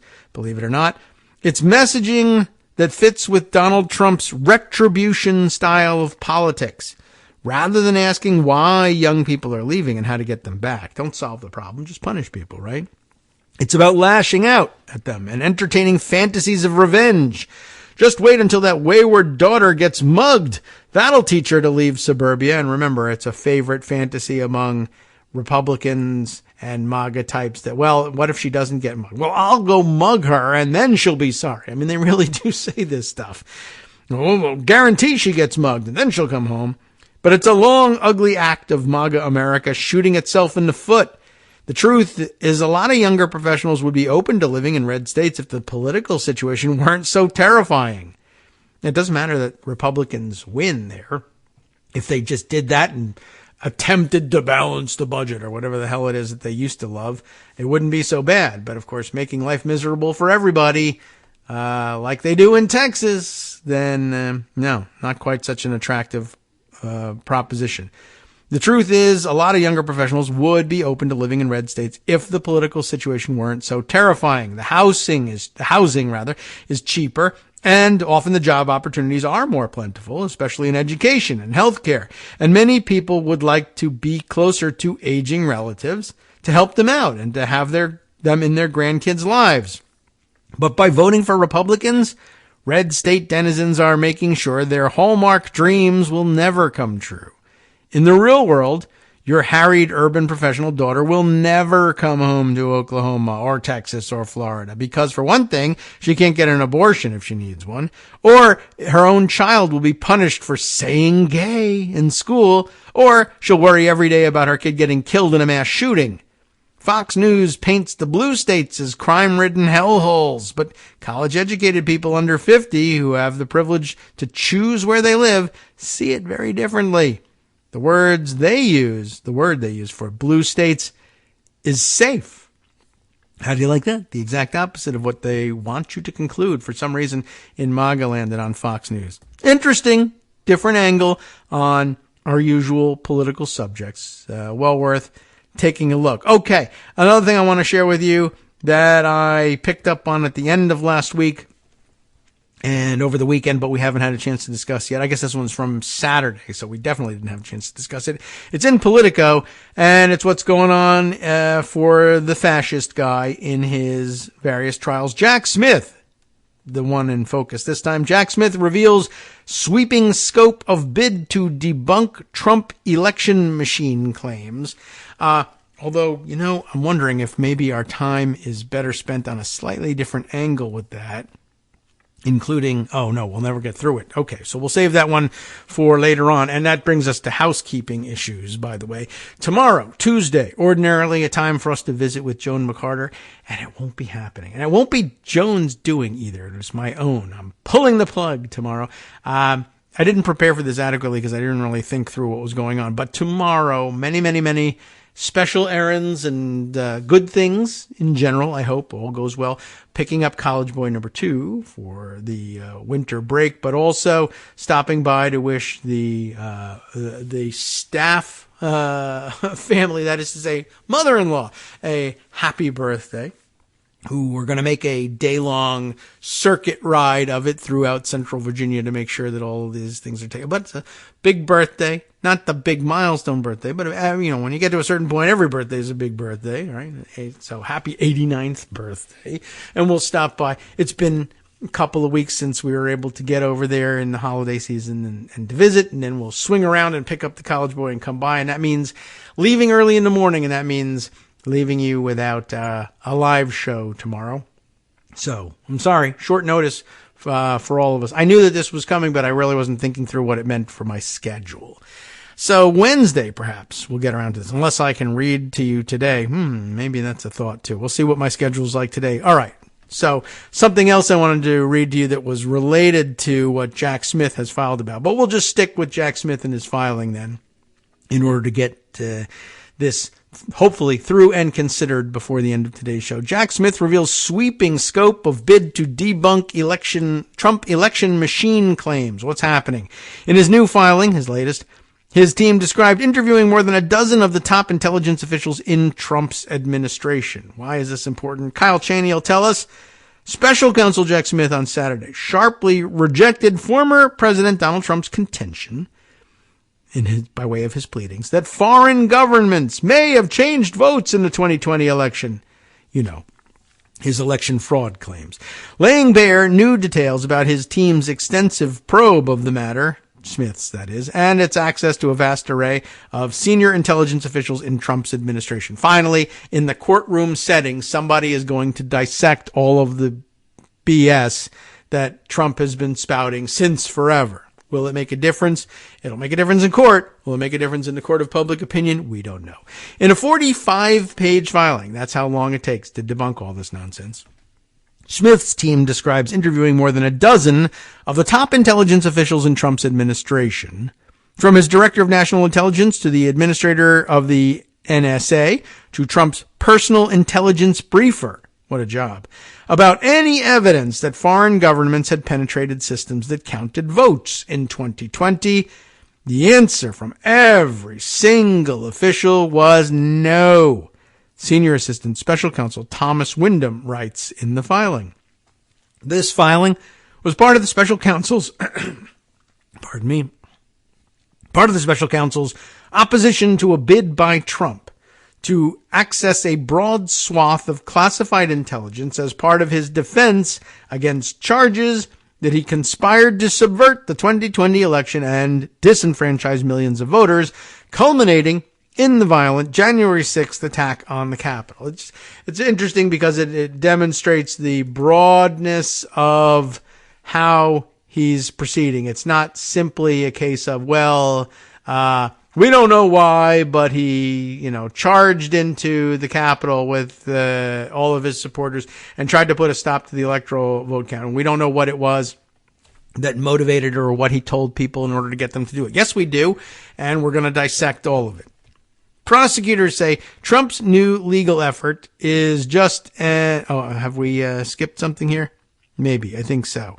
Trump has argued, here we are, that foreign governments, all of a sudden now, fueled his supporters' concerns about election integrity and that some classified evidence revealed potential meddling that justified his own professed fears about fraud. He's been saying forever that it was fixed, it was rigged, it was stolen. And I can't help it if people believe that. I've been telling them. But it's not just me. I believe foreign governments have penetrated our voting systems. Okay, well, I'll tell you what. We'll investigate. And more to the point, we'll investigate what everybody actually told you when you were president, which is no one ever did any of this. The only place this existed is in your mind. And you can't get off the hook by saying, yes, but my mind was crazy. Sometimes you can if you just plead insanity at the end, but he hasn't done that yet. Prosecutors say Trump's new legal effort is just an extension of his election lies, and that, in fact, intelligence officials unanimously rejected, past tense, rejected and still reject, the idea that foreign governments penetrated any systems that counted votes or could have altered the election tally itself. Rather, they said, Intel officials documented some breaches of state voter registration databases. That did happen, and it permitted various influence campaigns, but they were not capable of causing the vote stealing scheme of which Trump has long sought to convince his followers. Trump, Wyndham writes, tries to create a false impression and manufacture confusion by citing these irrelevant network breaches and conflating them with potential changes to the final vote total. To rebut these claims, Wyndham indicates that prosecutors asked Trump's former DNI, Director of National Intelligence, the former, there's lots of acting, and of course in the Trump administration, the former CISA, CISA director, the former CISA senior cyber counsel, the former national security advisor, the former deputy NSA. Oh, there aren't that many actings in this after all. Former chief of staff to the National Security Council, former chairman of the Election Assistance Commission, presidential intelligence briefer, former secretary of defense, and former DOJ leadership. They interviewed all of them and asking for any evidence that foreign or domestic actors flipped a single vote from a single voting machine in 2020. They offered none, he says, because there was none. Windham also contended that Trump's repeated efforts to describe partisan bias in intelligence about the election belied that those making the assessments were his own appointees, buttressed by conclusions at a slew of intel agencies. Windham also specified that one noted instance of bias, the only one that they were able to find, was allegedly committed in Trump's favor by his own DNI. Okay, well, we've had a little jump here thanks to the pop-up ads. By the way, it was the DNI at the time. So basically, looking around for any information that would indicate that there was any bias in the way that intelligence was presented, they found none except for one instance. One of Trump's guys telling Trump what Trump wanted to hear, despite the fact that the truth was otherwise. Trump himself declared the election virtually impenetrable. Did you know that? He once declared it virtually impenetrable to foreign interference, just days after the vote, before shifting his rhetoric when he realized that he was actually going to lose. Windham notes, this view was shared by every other knowledgeable official in his administration, prosecutors say. The filing also includes a more detailed breakdown of Smith's broader investigation than previously known, an effort to counter Trump's contention that he needs access to a much wider swath of evidence than the millions of pages prosecutors have provided. This was just another delaying tactic in all likelihood, but Trump was going to be around saying, well, I need to get more classified information handed over to me as disclosure so I can prepare for my defense. But as it turns out, one, there just isn't anything in the material, classified or otherwise, that points to what he says happened, because it didn't happen. And two, he's really not trustworthy when it comes to possession of classified material anyway.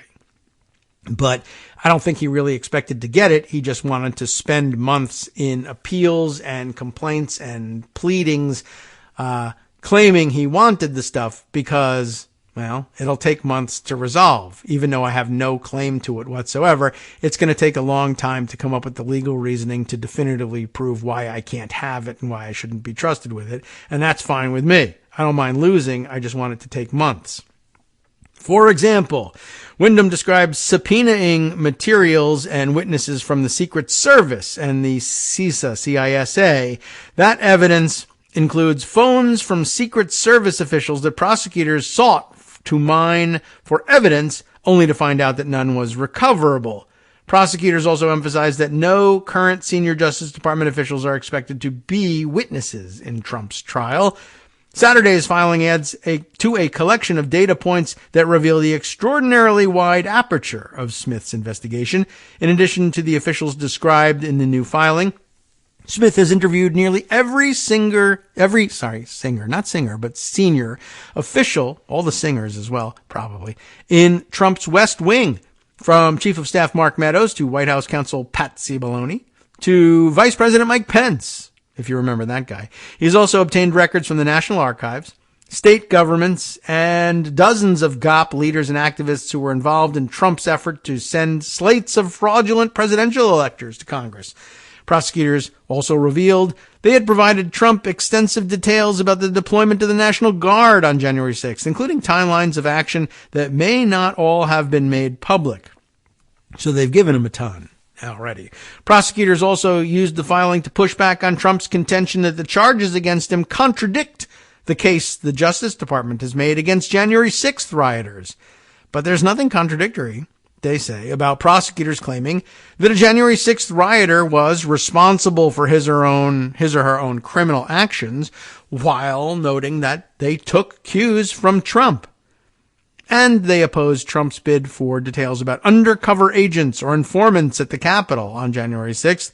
The defendants' efforts to blame law enforcement for the riot, of which they were victims, Windham writes, fares no better than the attempt of a bank robber to blame security guards who failed to stop his crimes. That's right. But, of course, it's all bound up in weirdo Trump conspiracy theory. Well, it's not fair to make us go to trial when we believe that the FBI plants were the ones who were really doing the rioting, so we demand all the information about the FBI plants, or we're going to hold our breath and refuse to go forward. But there weren't. There weren't any FBI plants, certainly not the people you thought were FBI plants, and there's no information to give you, and you'll fight and say, no, the government is hiding everything, but the government is hiding nothing. How long do you entertain insistence that the government is hiding that which does not exist before you say, it's time to move on, you're just making stuff up now, you're going to have to face trial? Well, the answer is you don't do it anymore, and you make them move forward and hold to the timeline. So that's what we got, and that's what we're waiting to see happen.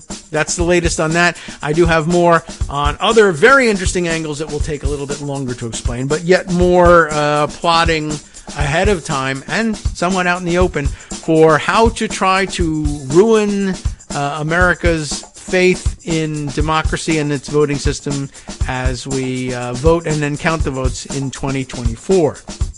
So, looking forward to that one. And so, like I said, signing off for the day and trying to figure out exactly what we'll be able to bring you tomorrow. It may be rerun. There may just not be time to produce something live or even pre-recorded. I don't know. It's a lot of work to have to do that. But in the meantime, we'll sign off and hand things over to Justice Putnam for the West Coast Cookbook and Speakeasy coming up next right here on Netroots Radio. And we'll use the time that we have to try to preview some of what he's got on tap for you so you can see what else you'll get by staying tuned. Armchair foreign policy expert J.D. Vance downplays the threat of Putin invading a NATO country as preposterous, because he would never do that. Now, why would we even have an alliance in place to stop the Russians' advance across Western Europe anyway, right? I mean, come on.